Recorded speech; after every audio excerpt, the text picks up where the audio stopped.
সেই 60-এর দশকের মাঝামাঝি 65 সালে বগুড়াতে পাকিস্তানের লাহোরের একজন এসডিও শোয়েব আব্দুল্লাহ বদলি হয়ে আসেন সেখানে চাকরির জন্য, এবং শোয়েব আব্দুল্লাহও অনেকটা সংস্কৃতি প্রেমী ছিলেন বলেই শ্যামল ভট্টাচার্যের একটা ঘনিষ্ঠ সম্পর্ক হয় এবং এই শ্যামল ভট্টাচার্যের পরিবারের সাথে একটা ঘনিষ্ঠ সম্পর্ক গড়ে ওঠে।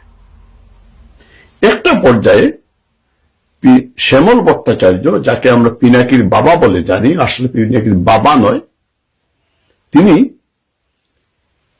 প্রশিক্ষণের জন্য ঢাকায় যান।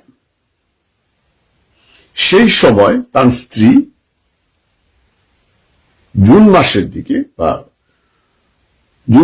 বাড়িতে রেখে আসেন এবং জুন মাসের দিকে ওই বছর চিঠি লিখেন শ্যামল ভট্টাচার্যকে যে তিনি বাবা হতে চলেছেন। যদি উনি এসেছেন মার্চ মাসে, যদি উনি মার্চ মাসে আসেন ঢাকায়, তাইলে সেই সময় যদি পিনাকি সুকৃতি অর্থাৎ পিনাকির মার পেটে আসে, তাইলে তার জন্ম হওয়ার কথা জানুয়ারিতে, অর্থাৎ 10 মাস 10 দিন, এর বেশি তো হওয়ার কথা না। পিনাকির জন্ম হয়েছে